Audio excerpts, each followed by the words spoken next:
All right, welcome everybody. This is lecture 2 for History 103 at Cerritos College with your host, Jeffrey Scott Zeiser. We have the date I recorded it. It's kind of irrelevant.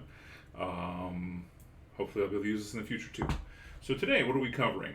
Part 2 of our Spanish-American War special series. We did intros to the war lead up and Battle of Manila on part 1. Part 2, we're doing the battle for Santiago, and it'll also be, there's a naval battle of Santiago too, where that fleet we talked about that came from Spain last time, they fight the Americans and Spanish have a naval battle, and the investment of Santiago. We won't do the entirety of the war, although if time permitting, I will do some of the aftermath or the peace if we have time. We may not though, that's alright. And our research project will be dealing with it as well, most likely. All right, let's get into it. Okay, so it was implied last time, that is to say, we'd already discussed the prep in Florida. Now again, to give you kind of an idea what we're looking at, let me show you this. Oh, that's fine, I don't want that. I want that. Oh yeah, here we go. Okay, this is a map of Cuba, right? Sorry everybody, it's hard to go back and forth. Okay, so Florida's here. To give you this perspective, right, we've talked about Key West. Key West is right there. Right, so the U.S. fleet is here. Here's Cuba, right? And remember, Havana is the capital of Cuba. It's the biggest city. Look at that. Remember when the Admiral Sampson wanted to just go here and shell Havana and take it? And later, everybody's like, that was probably a good idea. Hi, everybody. Literally right here. And see these little dotted lines? Those are all traditional sea routes for passenger lines. So, but anyway, right, that's a very quick steam. You could just go it. Now, for what we're doing today, this is going to be curious. Santiago de Cuba is right here. And if you're curious, Guantanamo is right here. So the tip of, going all the way to the tip of Cuba, basically, to have this fight.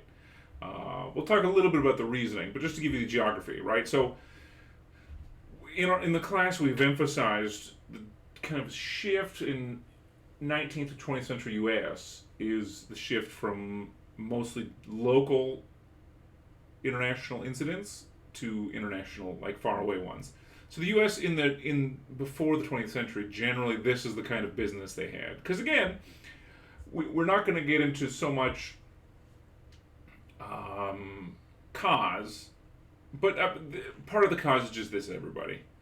Proximation, right? Like there's a proximity here, where at some point the U.S. like it's you can row a boat, everybody, right? And by the way, once the communists take over Cuba, a lot of boats get rowed this way, but it's like you could sail a boat. It's not that hard, right? So go to Cuba, Florida. So it is the U.S.'s backyard. At some point, neighbors are gonna conflict. But also, I like this map. It gives you a great idea of how big Cuba is. Cuba's huge, everybody. It's a massive country. All right, so let's get into orders and plans. I just want to do that setup so it makes a little more sense for everybody's minds. Okay, so now they've decided, basically, to invade. Oh, man, excuse me, everybody. My drink today is awe-inspiringly strong. Okay, so they go from Tampa, Florida, and then it'll be Tampa Bay. We already talked about this a little bit. Basically, the railways. It was decently industrialized. It was a good place to get stuff. We talked about it a little bit last time, but I'll mention it again.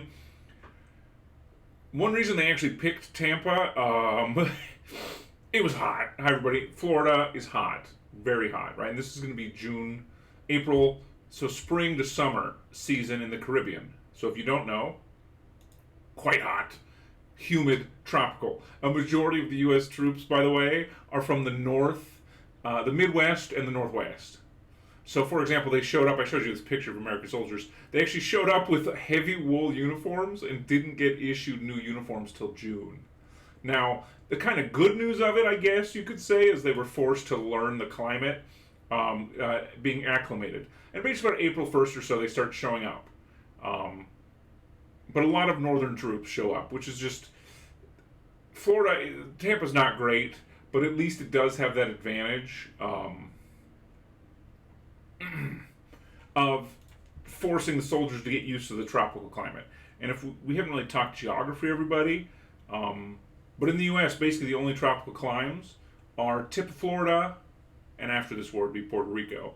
But tip of Florida and eventually Hawaii, right? Those are the only places that have actual tropical. Some places can get close. For example, Southern California coastal Southern California can get pretty hot, but it's not tropical. Right? Right now we're getting into winter and get pretty cold here. So not quite. I was looking at a map today, the climate map for the province that Santiago de Cuba is in, and the average daytime temperature for the year is like 85 Fahrenheit, right? So just to give you an idea, it's hot. So, and by the way, the biggest killer in every war ever in the history of man is disease, especially when you go from your home climate to another climate. Because it's funny, humans get used to where they're from. And once you march them out of where they're from, they die. Like, because you're not living in houses, right? You're not living in nice places. You're not even living in nice camping conditions. You're living in, like, loose tents, right? So, and, going to the bathroom and out in nature. So a lot of humans just tend to die at war just because they moved a different climate. And you might think, oh, just Europeans. No, it's every war ever.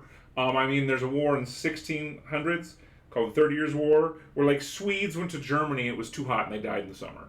Do you know what I mean? Like, that's very common in all war and all of history. Okay. Let me work my way through my notes. Okay, any initial orders?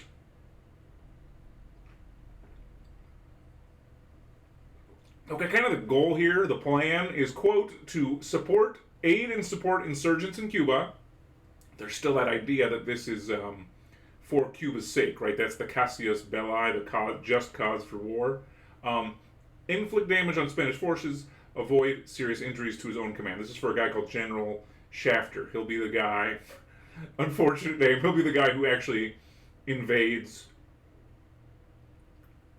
Cuba. And he's generally considered zealous, has good judgment and management skills. So it'll matter.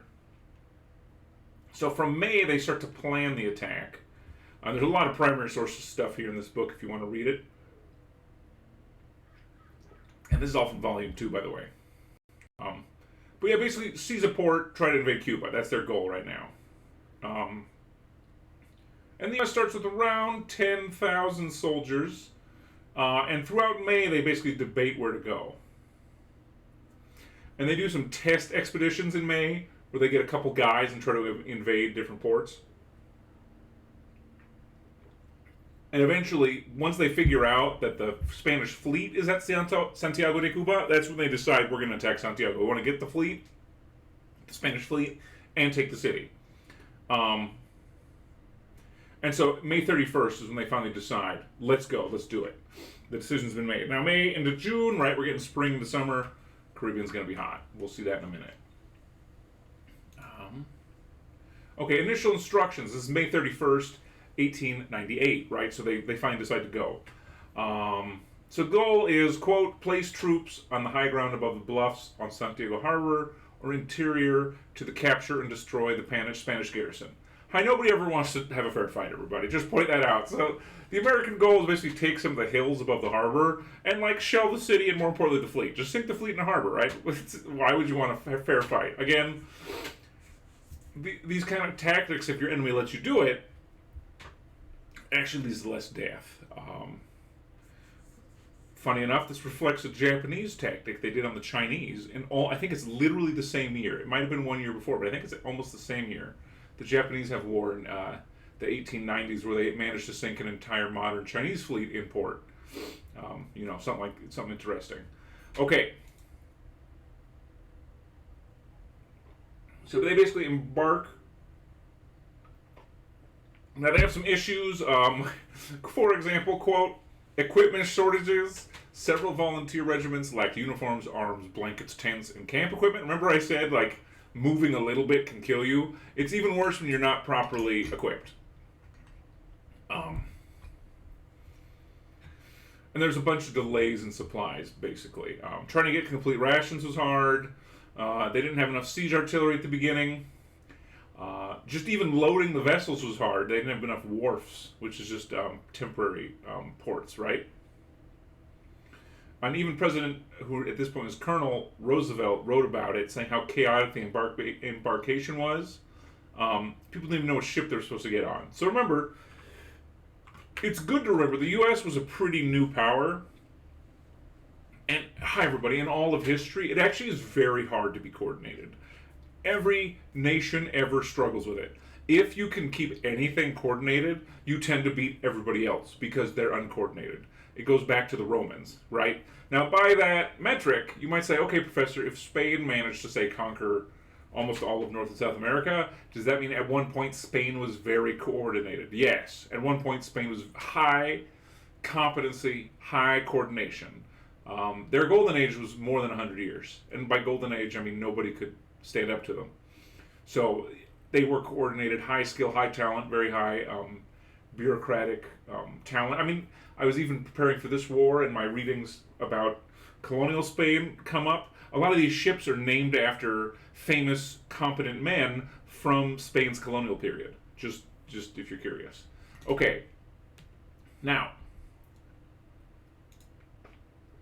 logistics and preparation. We already talked about issues, and it can get bad. Like, for example, there was a regiment called the 71st New York Volunteer Regiment. They had to spend 2 nights on a train because of overcrowding. Not great. And they have to try to coordinate. And this is where Admiral Sampson gets to the generals, especially General Schaffner. He's like, "Come on, guy, we got to go. We're going to lose the timing." But there was a lot of delays. Funny enough, they're ordered to sail and then ordered to stop. Right, stop go is a very common thing. They thought the Spanish fleet was out, but they finally depart. It takes a while, June 13th. So it takes them 2 weeks just to get out of port. Okay, not always a great start. Anything else I want to add here? And it mentions here, they ran into some problems. For example, like, and these are, hold on, what is this? Excuse me, everybody.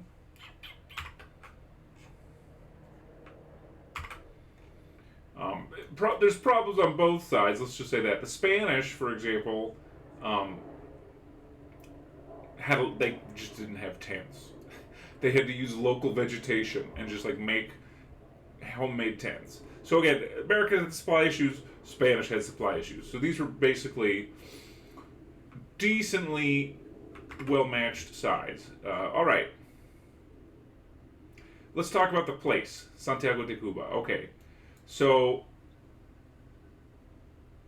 it's southern Cuba. It has a lot of anchorages. It's the eastern side of a bay.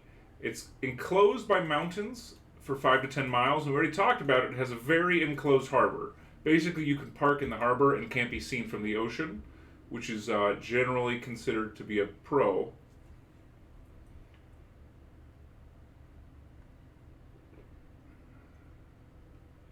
Okay, you basically get a landing plan. The Americans are planning, let's see what date this is. June 22nd, the Americans finally show up. And they have an embarkation plan, what they plan to shoot. Let's see, is there anything else I want to add for Cuba? No, let's get to it. So again, just noting that the terrain is very advantageous, right? Hills are good to defend. It shouldn't be that hard to say. So obviously when you have to do a opposed landing, and again, the United States doesn't have a lot, this is a U.S. history class, right? Every country has its core competency. That is to say, there's things they're naturally inclined to. Let's pick an easy one, right? Mongolians are good at horses, right? Just because it's 4,000 years of doing it. The United States, it has generally, actually, we're a lot like Spain in this way, that the United States' special military acumen tends to be naval, and like naval landings. So we're good on the ocean. We're good on things near the coast. That tends to be what we're very competent at. As you've already seen in the story, the Navy is the high point of the story, right? They're very professional. They're doing their best. Again, they have their own problems, but generally in the U.S. military, the Navy is held in pretty high regard. It's the thing we're considered best at as a nation.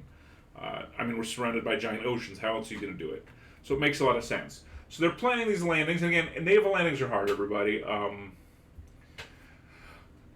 let's say it this way: if the Spanish knew where it was coming, that's it. Let's say they have their own supply problems. We'll see in a little bit how many soldiers they have. Short answer, everybody, a lot. We talked about before, right? They have like 150, 200,000 soldiers. So now Cuba's huge, but if you knew where the Americans were going to come, you could theoretically stop them, or at least inflict a lot of casualties. Okay. So June 22nd, they basically start to suppress the shore where they decide to land. The first casualty is a guy called Frank Blakely, funny enough, an apprentice first class on one of the ships. The first casualty of this action, anyway. Okay.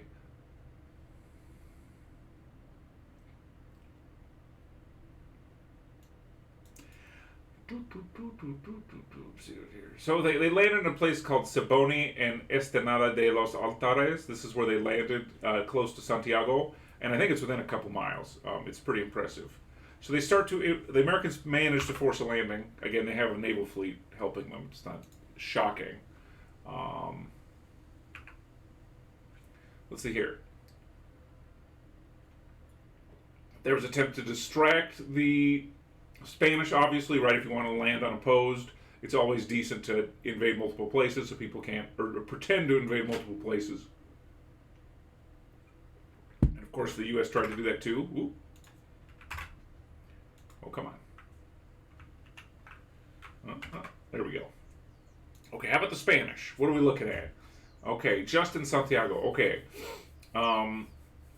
So early April, the governor, he's a governor general, that's what the Spanish had. Again, a governor general is basically the governor is the guy who runs the civilian government, also runs the military. The Spanish Empire, but if you don't know, was founded on governor generals because it was so far from Spain, right? What are you going to do? Like, you can't, like, before telegrams, if I needed to call Nueva España, right, Mexico, if you had to call Mexico and, like, change a policy, it's too far. They couldn't make decisions from back home. So you just pick a guy, and he's the governor general, and he'd run it. So even up till now, Cuba had a governor general. His name was a guy called Blanco. And they knew it was coming. So look, their general, no, my guy calls Linares, General Linares, and he's like, they're coming to Santiago or Guantanamo. Sadly for the Spanish, I guess, there was, quote, a notable lack of foresight and preparation. Right? Just look at it this way. There is a limited amount of places where you can land a lot of people. You can land a few people almost anywhere, right? Like, think about the coast from, like, I don't know, Long Beach to Newport Beach, right? Like, you could land people on any of those beaches, but really Long Beach Harbor, Newport Harbor are the only real harbors. Huntington's pretty small. There's the naval station in Los Alamitos. But for the most part, Long Beach is humongous, easy to land. Newport would be decent. Newport's a pretty big harbor, right? So that's the kind of thing that they're considering.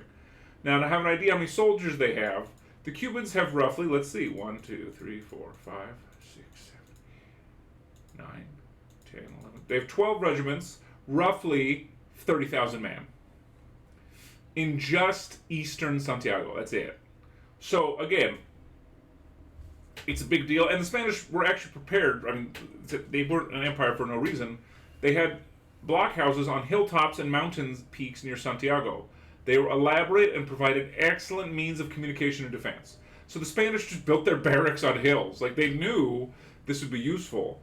And they even had an old, we'll call them not a derelict, but its boilers didn't work. There was a derelict cruiser. Again, a cruiser's like a medium-sized ship. They tend to be fast, tend to have pretty good guns, but they're not a battleship. When we talk about battleships, gigantic guns, lots of armor, the best. And in this war, funny enough, this is where battleships are actually faster than a lot of the other ships, which makes them terrifying. But this ship's called the Reina Mercedes, and it was a cruiser that couldn't steam, but they parked it in the harbor, and just left the crew in it. And they were there to protect the minefield. Again, what do you mean by minefield? Well, if you have mines in your harbor, and the enemy tries to force it, and they can't send little ships to, like, demine it. Right, a guy in a rowboat basically could demine it if you give him enough time. Not very easy to do when you're getting shot at. So the Spanish did, in fact, have decent prep. I have the geography here. Let me see. Is it on the slide? Oh, I don't. I'll have to mention it. Okay. So it's basically rolling terrain around Santiago. It has low cliff-like formations leading to a Sierra Cobre range, and it terminates at the sea 8 miles from the harbor. So it's a very well set up area. This is western Santiago, by the way. And they had forts here, several entrenched positions. They built trenches, like World War I style trenches. Again, people knew about artillery already. Generally well shielded, well dug in. So the Spanish, even though the head general wasn't doing the best job he'd ever done, pretty decent. Okay. How am I doing? Good. I'm going to sip my drink and we'll keep going. 20 minutes? Nice. Wow. Okay. Initial movements. So, June 22nd, they landed a division. The general is a guy called Lawton. And a division is a couple thousand troops. And they land a place called Siboney. And apparently it has a French-sounding name because there was a lot of French who moved here, everybody, if you're curious. French and English, funny enough. You might say, Professor, why? Hi, everybody. Caribbean is still very nice. And until the 20th century, it was very easy to move to most of the Americas, especially as European. So just that's how it was. So a lot of French and English moved here, funny enough. So okay, the garrison basically abandoned the city. They didn't fight. And they even left stuff like locomotives, railway cars, and a full water supply. And one reason why would this happen? Well, one reason they landed in Santiago too is there is Cuban local forces under Castillo, and he started to engage them too, which got behind them and scared them.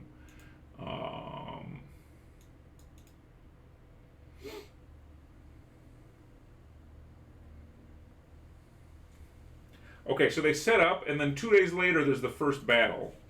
It's either called the Battle or Engagement of Las Guisamas. And let's see here. There was 2,000 to 4,000 Spaniards in fortified positions, funny enough. And they engaged the Spanish. This is in dense jungle, overcoming significant obstacles. And it's about 900 Americans. So, giving you scale, right? Attacking on a 1 to 2 odds is pretty impressive, I'm not going to lie. And the Spanish were defeated. They were driven back towards Santiago. And the quote on the American performance, quote, notable for discipline and bravery, several officers and soldiers were commended for their action. There was also support, theoretical support from the Cubans, but they never showed up. Remember, they're guerrillas, not regular soldiers. All right. Let's see, anything else to add here? Do I want to mention the strategy? Basically, the Americans won with... they used a lot of skirmish and flanking maneuvers. And again, this is where war started to shift, 19th to 20th century. Where lining up in a line didn't work quite as good as it used to. People still tried it in World War I, as we already talked about. But they basically use small unit tactics. And as it's called in the book, it's basically detached troop actions. Americans were generally also famous for not fighting traditional war. For a long time, anyway. Until World War II, anyway. And why? Well, you could argue it matches the character of a lot of the soldiers. If you notice, I mentioned a lot of soldiers from the Midwest and the Northwest. Generally, there's a high correlation in the United States military with success with how much time you spend outdoors as a young person. So generally, people who live in rural areas, lots of experience hunting and camping, tend to be very good in the U.S. military. They also tend to be very independent, so you can leave them alone. But yeah, basically better unit tactics. Now, of course, after this, the Americans were exhausted and weren't able to pursue the enemy. And I mentioned in our World War I lectures a little bit, This war is one of those last of, we'll call, like, what war normally was like. So, like, this is 2,000 men in entrenchments getting skirmished by 900 men. And for the most part, the Spanish ran away. It's not like 2/3 of them die. It's like they're losing, and, like, losing means you're getting flanked or whatever, right? So somebody's getting behind you, and you run away. Like, that's common. And the Americans, tired. They're in a jungle. So they stopped. And to give you scale here, we actually have the numbers. So this was 2,000 men versus 100,000 men. Okay, United States losses attacking, 1 officer, 17 men killed, 6 officers, 44 men wounded. All right. How about the Spanish? Officially reported 3 officers, 9 men killed, 24 men wounded. Hello, everybody. That's almost nobody. So this is how a lot of war went before the 20th century. So you have several thousand men fighting, several tens die. And again, this is not saying they're not brave. It's not saying any negative thing about people. But this is generally how human war used to go. Remember we talked about industrial slaughter, or if we haven't yet in the future, this semester we definitely did that first. This is that difference. Whereas in the Spanish-American War, a couple guys die and then you win, or you run away. World War I, it'd be like, 500 men died in one engagement. You're just like, whoa, my God, a fourth? Yeah, sometimes that happens. So these wars are very different. This is why World War I is so traumatic, right? So a war like this worked. And I mentioned that recruiting local Americans, and it mentions, the book does too, there's a lot of first-person accounts I'm skipping over. But the engagement demonstrated effectiveness of volunteer troops who were commended and basically allowed to attack whenever they like. And another reason it didn't go quite as well, this place was exposed to naval bombardment. Nobody wants to get shot by a naval cannon, everybody. Okay. Military strategies and communications. The United States won the first battle. Again, 1,000 versus 1,000, 2,000 versus 1,000 is a battle. And it points out here, when you defend assigned positions, the importance the author points out, and the author is an admiral who was in the war, by the way. I think he was a captain or a lieutenant in the war. Importance of steadfastness and resolve when you're defending. And they mention you want to make your soldiers prioritize honor in their arms over retreat, indicating strong emphasis in valor and duty. Now, there is vulnerability here because Santiago was close to the ocean. The American could use their fleet guns. He says the preemptive use of naval artillery could have demoralized the Spanish forces, potentially avoiding significant ground engagements. So he's an admiral just pointing out the Navy's view of this, which is you could have used all those giant naval guns to make the battle faster, right, as demoralization. And he points out there was a huge lack of coordination between Army and Navy. Hi, everybody. In the U.S., this is in almost all armies, this is common. But in the United States military, very common. So, for example, there's almost no communication what's going on. Like, hey, Army, you need to shoot some shots? Like, they don't even ask. And there was not a general staff system in the United States military, so there wasn't really any mutual operation. So again, like, the U.S. wasn't doing everything right. There's this huge gap. And there was a lot of naval engagements that I'm skipping, obviously. Let's see. Ooh. Here we go. Is this what we want to cover? Let's see. Okay, that's a lot. Okay, some challenge. I'm skipping some primary source stuff, everybody. There's so much detail in this book, it's nuts. Heavy brush, and impassable roads. The roads here were not good. The Camino Royal, again, if you've never heard that, the Royal Road from Guantanamo to Santiago existed, but the roads weren't great.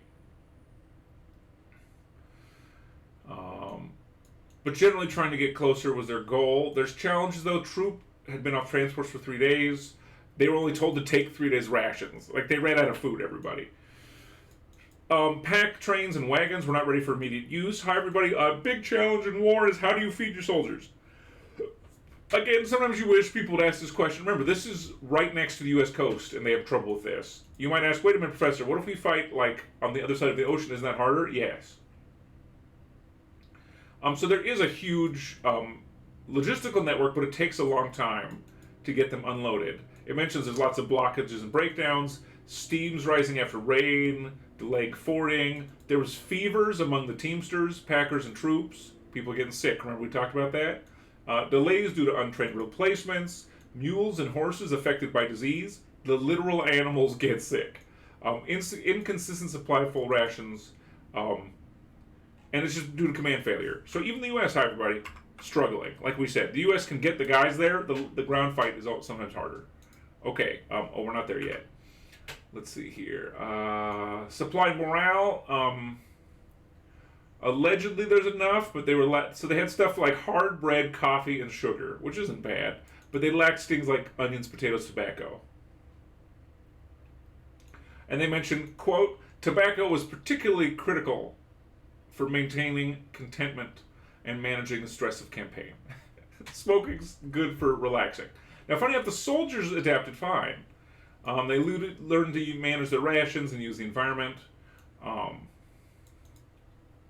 But there is a lot of dense vegetation until they get to the San Juan Hills, which a big battle will happen there. And those hills are nice. They're basically well-kept orchards.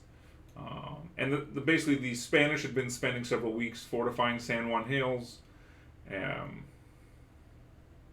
it mentions, the admiral who wrote the book I used points out, the fleet could have disrupted these preparations, but they just sat there. And they delayed advancement, and as they waited for supplies. And then we get to the two hills where a big fight happens. San Juan is the big hill zone called El Caney.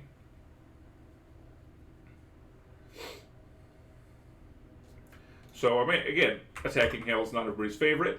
So this is one of the big battles here in the Battle for Santiago, these two big hills. San Juan was elevated. It's about 125 feet above the general level, fortified with loopholed brick blockhouse and heavy barbed wired entanglements. Kettle Hill was nearby with ranch buildings and similar wire entanglements. Both hills heavily entrenched. And there was a second line 1,000 yards west that went all the way to the outskirts of Santiago. And it had various artillery batteries. Troops here,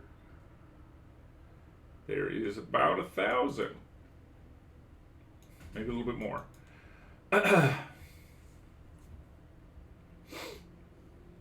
Okay, the strategy, let's see here, is there anything on it? It's basically a daytime attack, everybody. And they're attacking up basically an orchard hill. So it's some cover, but not great. Now, the Cuban terrain was densely brush covered, making military movements extremely challenging. Roads were narrow trails, unsuitable for large troop movements. And they basically try to attack at 4 a.m. So let's see what we get here. So these lead to two battles. Do I want to cover the brigades? Not really. Let's see the Americans. Okay, so number of men here at this battle. The United States have about 17,000 soldiers, 800 officers, roughly. Okay. And this battle is June 30th, July 1st, 1898. And there's a couple generals. There's a guy called General Lawton, General Wheeler, and General Shafter. They're the main ones. So, okay, they basically recon it, try to figure out what's going to happen. And the battle starts at 6 a.m., where they basically start shelling the forts. And they mentioned there's a lot of infantry fire. And it's not easy. They mentioned, quote, high casualties and exhaustion among the American troops. This comes from a guy called Bates. His brigade marched to Santiago by midnight despite their fatigue and lack of food. There was a large diversion force that later gets criticized, which probably should have been doing the main attack on the hill. So July 1st, this attack starts. And let's see here. We'll keep going.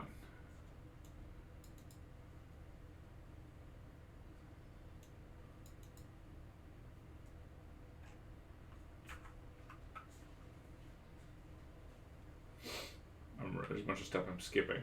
Oh, it's funny. They just mentioned they used war balloons. Those have been around most of the 19th century. Didn't go very well. Um, and it notices here, to give you an idea how rough this battle went, um, they mentioned just one brigade. It went through 3 commanders in a day. Why? Because they're wounded. So there's a lot of battle going here, a lot of men dying,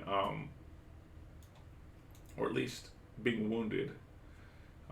So yeah, let me see. They're attacking the hills. Anything else when I attack? Talk about the assaults. And this is, by the way, where President Roosevelt, now Colonel Roosevelt, is famous because he actually gets charged with attacking this hill. And it takes all day. They're attacking, and they start at 6 a.m. They haven't even started taking it by noon. One thing that actually helps them, I love it. They bring up Gatling guns. Hi, everybody. You're like, Professor, what? They had rapid firing Gatling guns. And around noon, 1 o'clock, they roll them up and just start shooting at the Spanish. And basically, the psychological element helps some of them run away, which I guess you take what you can get, right? So they're assaulting. It takes a while. And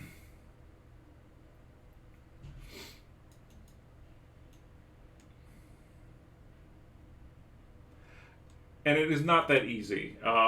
It basically stalls out, right? You're charging a major hill. People aren't big fans.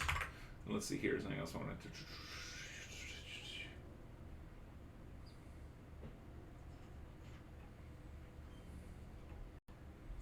Okay, no, I'm skipping a bunch of the exact details. Hi, everybody. Hold on a second. Okay, and the fighting goes another day. It mentions July 2nd. There's 150 American casualties. Let's see here. Where am I now? Oh, we're not there yet. Oops, excuse me, everybody.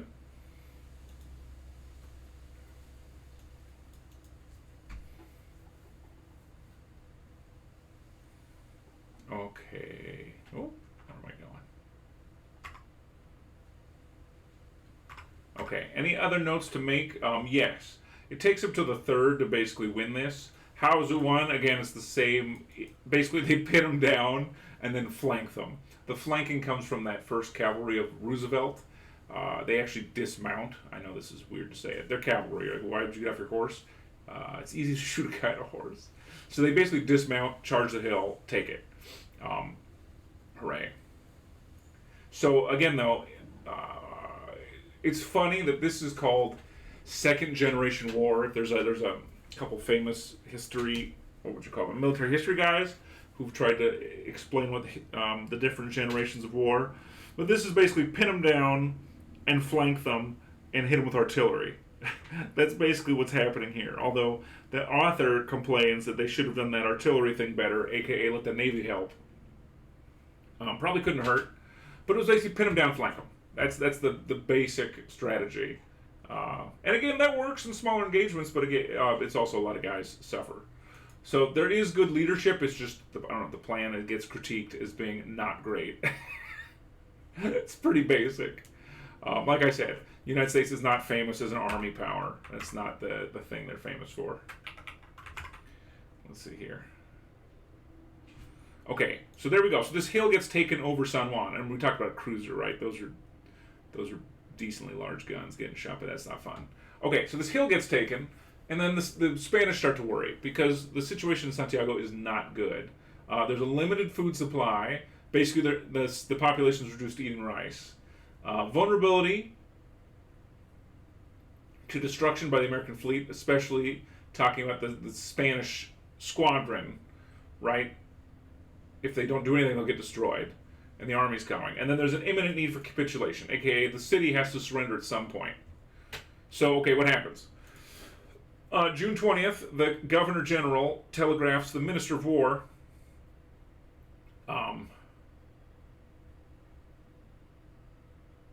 basically blaming that the squadron, he doesn't control it. And he says, okay, this is our choices. We either fight an unequal battle, escape to another harbor, or reinforce and proceed to Spain. And says, this is again the Governor General Blanco, and he says they should be unified under a single command, which was himself, obviously, right? So the fleet is under the admiral's command, Cervera. We'll get to him in a minute. So this is where the Spanish squadron is.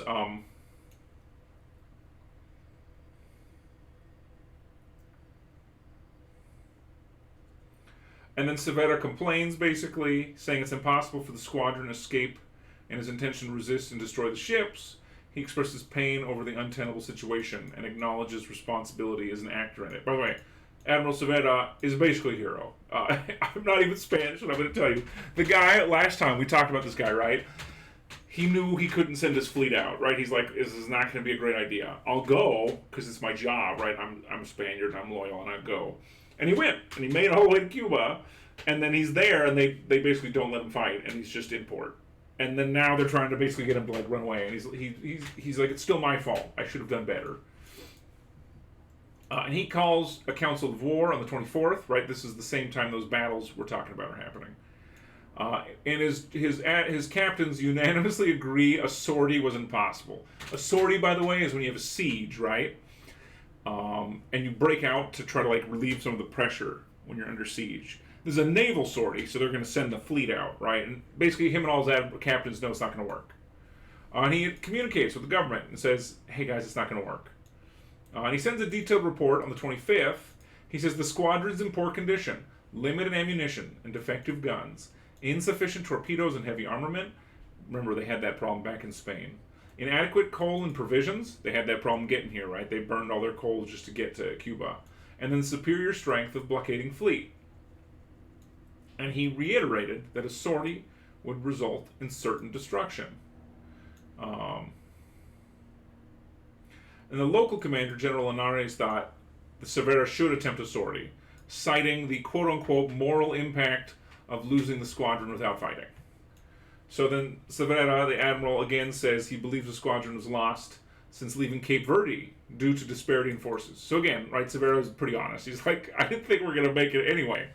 And he detailed the squadron history and strategic mistakes made. Again, he's honest about it. He emphasized the futility of a sortie, the certain destruction of ships, and the loss of crew members. He proposed using the squadron forces to reinforce the garrison and defended his decision not to attempt a sortie. Again, the guy's not a coward, right? This guy's an admiral, a Spanish admiral, but he's like, how about we just use the soldiers to just defend the city? It would literally be more effective. Let's take my sailors out, defend the city.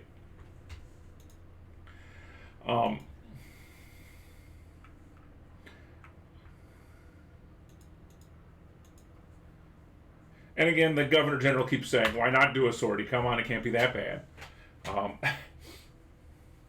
Now, it was pretty critical. Why? Well, as the Spanish felt, the honor of the country was at stake. The government and the author, this is the admiral, the one writing was pretty confident of success, especially the Governor General. And they said the squadron commander can do what he wants, but he's got to attack. And they say, maybe do it at night, see if you can escape. And Cervera knows the peril. It's not going to be a great idea. This is the 27th. And then the 28th, they order him to wait, but if it gets worse, you should go. Cervera, 29th, basically says, okay, we have all these. You could read them if you read the book. He said, well, only got a limited coal supply, but I'm ready. The first, he approves the attack. And they say by July 2nd, there's an emergency. You've got to do a sortie, right? So they're basically forcing the issue. Let's see here. And this ends up being July 3rd. And then they have here re-embarkation measures. They took a bunch of the sailors off the boat to fight, and now they're putting them back on the boats. What's the challenges? This harbor is narrow. It's only 1,000 yards long. It's like 76 yards. It had some navigation difficulties, especially to avoid rocks. They even had issues getting out their biggest cruiser out. They weren't sure it was going to scrape the bottom if it wasn't the right tidal conditions. But they re-embarked. The admiral decides to wait until the next day to let the men rest. And their battle plan, what is it? Well, they basically, at their last cruiser, it's called the Infanta Maria Teresa, was to engage the biggest cruiser called the Brooklyn, and the other ships were to steam past and escape. That was the only thing the admiral could think. That's the only plan, right? So they hoist the battle flag, they steam out, and hope the little ships get away. And so but the cruiser just does it. It invades. It has the battle flag hoisted, and they steam out at night undetected. And then the Iowa notices, as the American ships, they start engaging the narrow passage as they come out, and they start firing, and they begin this battle. It's a nighttime battle too, which makes it interesting. Okay, let's see. Do I have anything here? Oh yeah, we do. Okay, initial thing. So this happens early night, July 2nd.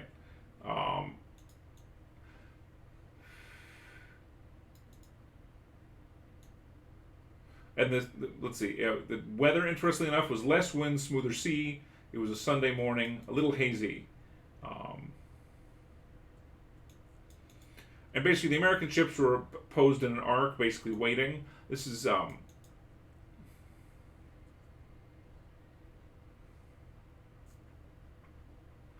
and basically the Spanish ships go for it. They come out and start doing new maneuvering. What happens here? Let's see.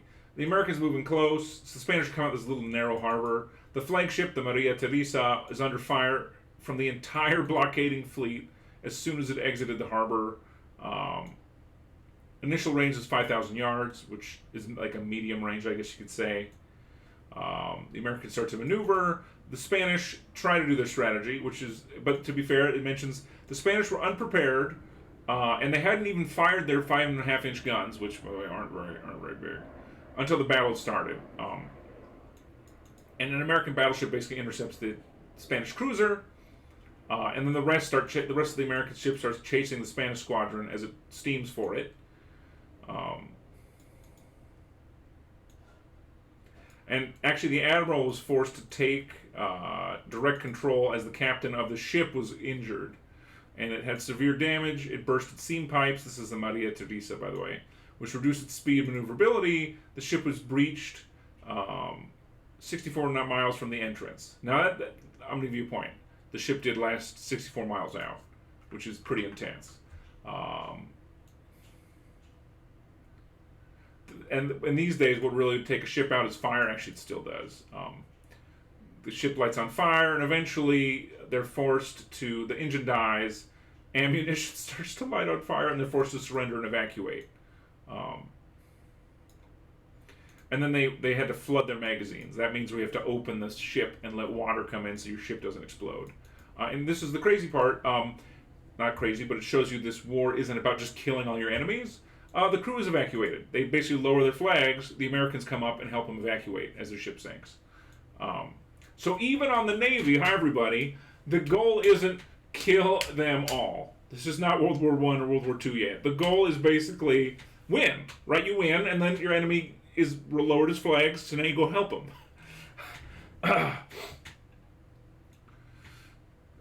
And they mention more of the engagements.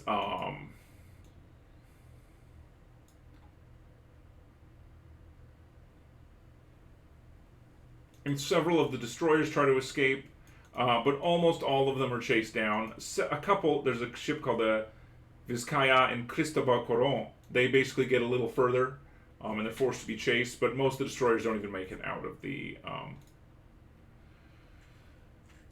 harbor. Let's see here. And funny problems that happen here, I should mention, include not everybody, they didn't have enough smokeless ammo, so they're shooting long enough, you actually can't see anymore. There's so much smoke from the big guns. So they had some smokeless guns, but some they didn't. So they'd have to just stop firing sometimes to let the air clear. But several of the Spanish ships basically get disabled, circled and sunk, or run aground. Now you'd think running aground would be great. No, this technology level of ship, basically when they run aground, they explode. So you run aground, you get off real quick, and then hope the ship doesn't explode before you get off it. And they chase two more ships. The Vizcaya runs, and it makes it till about 11 a.m. But eventually it explodes and doesn't get away. Same with the Cristobal Colon. It gets pursued by 4 ships, the Oregon, Brooklyn, New York, and Texas. And the Oregon was faster and had a better position. And remember, this ship had issues before the war. It was one of their better ones, but didn't have big enough guns. And we have the first-hand account of the Spanish captain. But eventually it's forced to surrender because it gets chased down. And it turns inshore. And it points out that decreasing boiler pressure and inevitability led to a surrender. Basically, if your boiler pressure is too high, your boiler stops working. There we go. And then the Americans then go rescue all of these crews. All right. Let's see. Just any decision making I want to say here. And interestingly enough, there's like a post action here, which is to prevent capture and save lives of crew members who'd fought heroically. That's why they surrender, right? They don't fight to the end for the sake of surviving. But they are still fighting. I think the Colon was making it until 2 o'clock. Final shot, the Oregon hit it with a 13-inch shell, which, yeah, it's one of these. Hold on. It's one of the big ones. So a 13-inch shell hits it. By 2, it hits the ground at the beach and surrenders.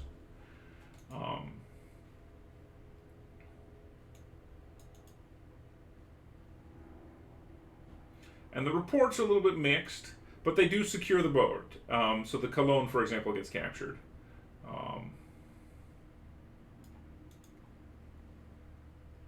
But eventually sinks. But they capture the crews, and this leads to, let's see here.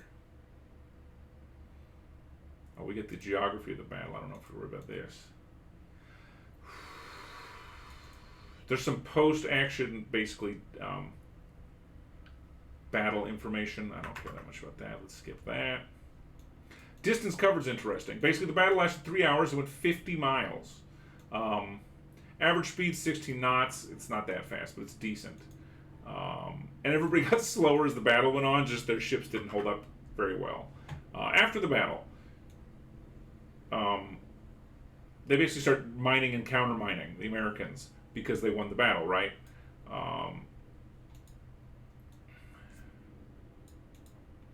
And then basically they start a rescue operation, the U.S., to try to help all the Spanish survivors. The admiral himself, Cervera, is forced to surrender, and he was rescued. He was brought aboard one of the smaller ships called the Gloucester and received respectfully by the captain, his son, and the captain of the ship were also taken as prisoners and treated decently. And then the admiral himself, again, the guy got lost a battle he knew he was going to lose. Still a hero. This is Cervera, right? He expressed desire to see the prisoners, particularly those who were injured. Permission was granted, and the admiral, accompanying the crew, moved forward to the bows where the uninjured persons were gathered in a temporary awning. Security measures included they had guarding them, obviously, right? He encouraged the prisoners and inquired about their needs, spending several minutes with them. He had a lunch with the American admiral.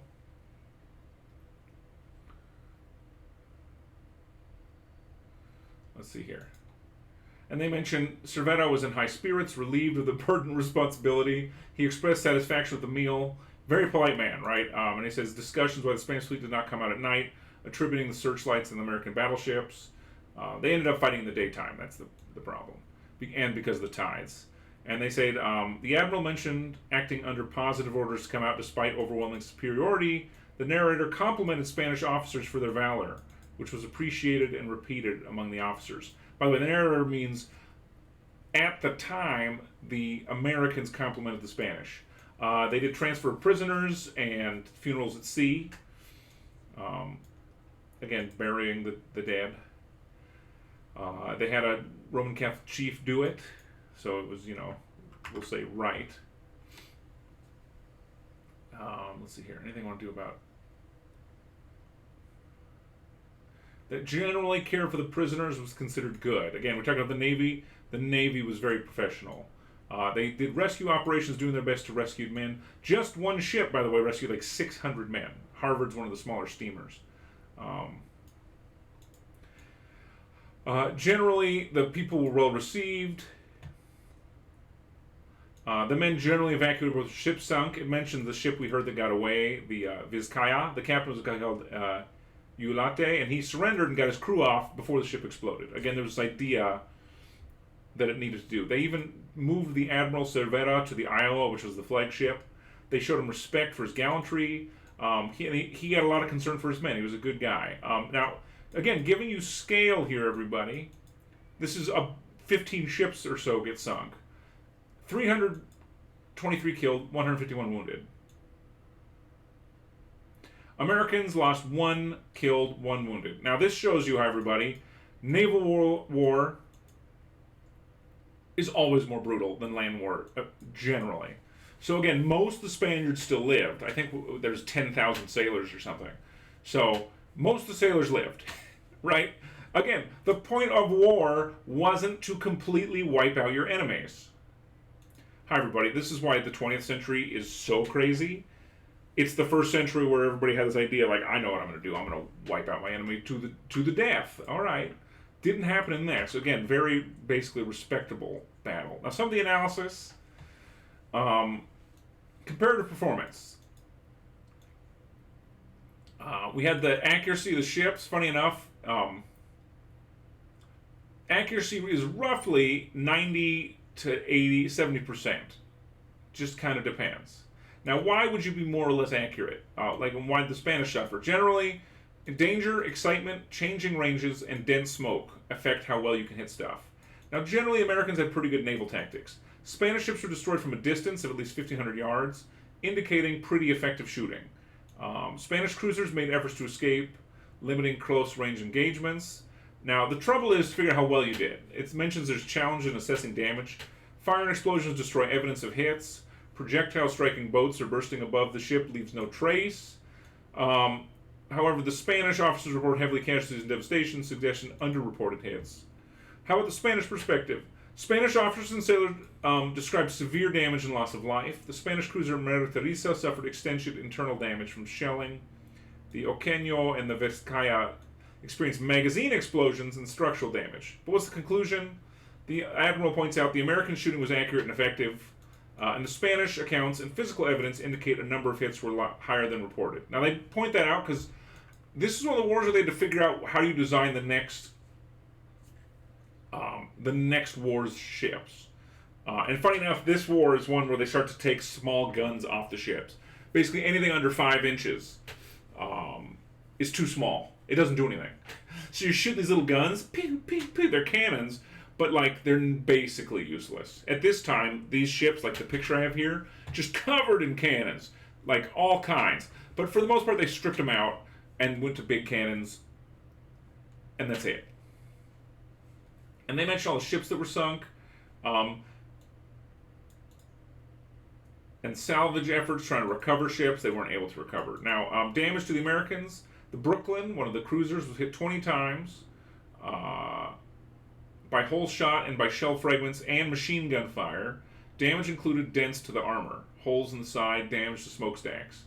A 6-inch shell hit the Texas, did significant internal damage. The Iowa was hit by several small projectiles, 2 6-inch shells, considerable damage starting a fire. Indiana and Oregon were each struck a couple times. So, now, but why would the Americans do well? How did the Americans manage well? Superiority, numbers and armament. They had more and a higher technological advances with heavier guns compared to the Spanish fleet. I don't think the Spanish fleet had any guns over 6 inches. The Americans had 13-inch guns. Hi, everybody. 13-inch guns means I can shoot you at 7,000 yards. Generally, it's hard to hit. 5,000 is more normal. That's why they're spending so much time talking about gunnery, right? If I can hit you, you can't hit me. What are you going to do? And they mentioned the American ships had vastly superior armor. The American crews were better prepared and trained. And sadly for the Spanish, their ammunition and guns were often defective. So even though the crew and captains are super brave, their ships weren't well prepared. Speed and strategy, the Spanish were actually faster. Remember, they left a bunch of boats back in Spain, slow ones. They had more powerful, slower boats, but they left them behind. But this was negated by poor coal quality, fouled bottoms, and ineffective training. 2 out of 3 of those don't almost make sense to us anymore. Poor coal is basically gas quality, right, for a car or something. So the fuel wasn't good, so they didn't go as fast. Foul bottoms, you have to basically clean the bottom of your ships all the time, or they go slower. And finally, the training wasn't good. And they said night sortie. Admiral Cervera was criticized for not attempting a night sortie, which might have allowed some Spanish ships to escape. But he pointed out he didn't do it because Americans had searchlights and block on all their ships. Big old, the ones we see at premieres or something. So it was difficult but not impossible.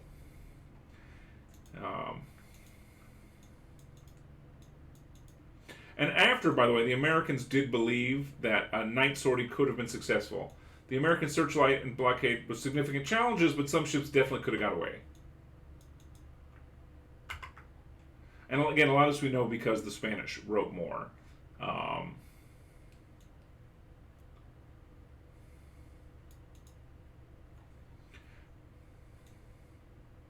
They mentioned too with the smoke problem, night might have worked better, and basically the Spanish hesitated too much to engage in a night battle due to unknown risks. By the way, it mentions too the sailors did not want to do a doubtful action. Now, obviously, the Americans were pumped, and this happened right before 4th of July, so it's a big win. There was official acknowledgement from the President McKinley. Generally, big deal. How am I doing? I'm happy with that, actually. I was going to do the investment of Santiago, but basically they siege the city, everybody. Fundamentally. And take it. But I think I did enough for today. That was a good battle to cover. Let's see, I've gone an hour. Perfect. I will end it here. All right, everybody. Thank you for paying attention. If you've got questions or problems, let me know. Otherwise, thanks for watching.